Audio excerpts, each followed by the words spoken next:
भक्तों, आप सभी का इस दिव्य प्रवचन में हार्दिक स्वागत है। आज का यह प्रसंग केवल शब्दों का मेल नहीं है। यह उन अनगिनत स्त्रियों का मन है जिनकी आवाज अक्सर दुनिया नहीं सुनती। यह उन बेटियों की भावनाएं हैं जो मुस्कुराती हैं लेकिन दिल में अनकहा दर्द छुपाए रहती हैं। यह उन माताओं की थकान है जो रातों को जागकर परिवार को थामे रखती हैं।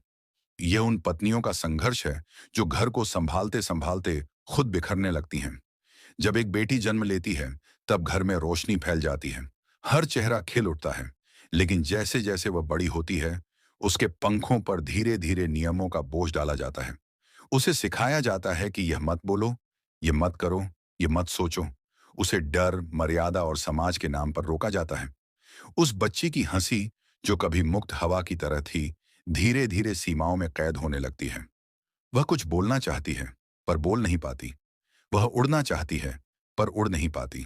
उसकी इच्छाएं दबाई जाती हैं और उसकी मुस्कान चुप्पी में बदल जाती है। स्त्री का दुख अक्सर बोलता नहीं है, वह चुप रहता है, भीतर बहता है। समाज ने उसे यह सिखाया है कि बेटियां चुप रहती हैं, ज्यादा मत बोलो, सहन करो। समझदारी में वही है कि परिवार बचाओ, और वह सहती रहती है क्योंकि उसे डर है कि कहीं उसके बोलने से घर न टूट जाए। उसके दिल में जो तूफान चलता है उसे वह खुद ही संभालती है। उसके आंसू अक्सर उसके तकिए ही जानते हैं। उसके मन का भार वह अकेले ढोती है। कोई पूछे भी तो वह मुस्कुराकर कह देती है, मैं ठीक हूं, जबकि उसकी आंखें कहती हैं कि वह बिल्कुल ठीक नहीं है। बेटी कब खेलती कूदती बच्ची से एक गंभीर स्त्री में बदल जाती है, यह किसी को पता ही नहीं चलता।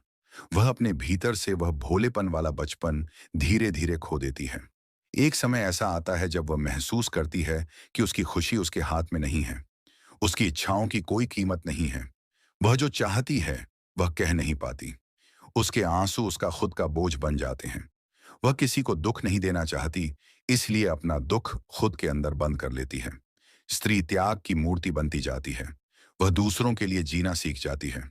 वह अपनी खुशियां कुर्बान कर देती है ताकि सब खुश रहें।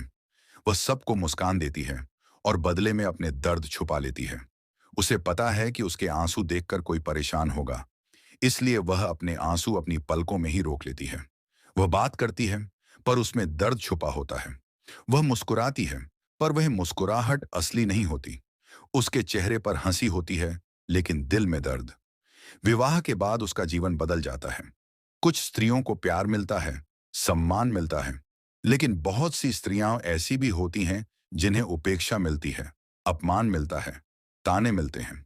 कुछ स्त्रियां भावनात्मक पीड़ा झेलती हैं, कुछ मानसिक तनाव, कुछ को घर में रहते हुए भी गहरा अकेलापन मिलता है। वह सबके लिए करती है, खाना बनाती है, घर संभालती है, रिश्तों को जोड़कर रखती है, पर बहुत बार उसकी मेहनत की कदर कोई नहीं करता। वह चुप रहती है क्योंकि उसे परिवार की फिक्र होती है। उसे लगता है कि अगर वह बोल देगी तो रिश्ते टूट जाएंगे।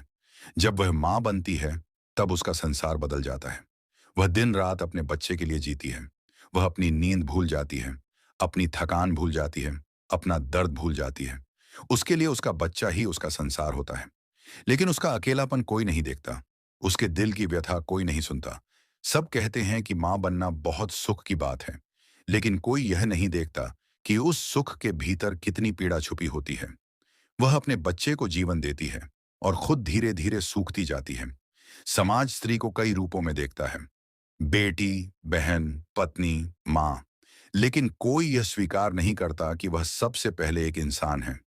उसके भी सपने होते हैं, उसके भी दर्द होते हैं, उसकी भी इच्छाएं होती हैं। उसे भी अपने लिए समय चाहिए होता है। उसे भी सुने जाने की जरूरत होती है। उसे भी प्रेम और सम्मान की आवश्यकता होती है। लेकिन समाज उसकी भूमिका तय कर देता है और उसे उसी में बांध देता है। स्त्री के आंसू बहुत पवित्र होते हैं। वे सीधे ईश्वर तक पहुंचते हैं। भगवान कहते हैं कि जो स्त्री को रुलाता है उसका सुख मैं छीन लेता हूं। स्त्री को दिया गया दर्द कभी व्यर्थ नहीं जाता। भगवान उसे देखते हैं, उसका दर्द सुनते हैं। उसकी पीड़ा भले ही इंसानों को दिखाई न दे, पर भगवान की आंखों से कुछ छिपा नहीं रहता। स्त्री जहां होती है वहां घर होता है, वहां शांति होती है, वहां प्रेम होता है। घर तब स्वर्ग बनता है जब स्त्री का दिल खुश होता है। घर तब बिखर जाता है जब स्त्री का दिल टूट जाता है। एक स्त्री अपने परिवार को कितना संभालती है यह वही जानती है जो रात को उठकर रोती है और सुबह फिर मुस्कुराते हुए सबका स्वागत करती है। बेटी बोझ नहीं होती, बेटी वरदान होती है। वह घर की लक्ष्मी होती है। वह संस्कारों की पहचान होती है। जहां भी जाती है अपनी मिठास छोड़ जाती है। बेटी के होने से घर की दीवारें भी बोलने लगती हैं। उसकी हंसी घर की खुशियों को बढ़ा देती है और उसकी उदासी पूरे घर को उदास कर देती है। भक्तों, यदि इस प्रवचन ने आपके दिल को छुआ है, तो एक बात याद रखें। स्त्री को समझें, उसका सम्मान करें, उसकी भावनाओं की कदर करें। जब आप किसी स्त्री का सम्मान करते हैं, तब आपका घर मंदिर बन जाता है। एक स्त्री का दिल जितना नाजुक होता है, उतना ही मजबूत भी होता है। वह टूट भी सकती है और सबको जोड़ भी सकती है। उसका सम्मान करना सिर्फ उसका नहीं, बल्कि अपना जीवन संवारने जैसा है। आप सुन रहे थे भक्ति दर्शन उपाय।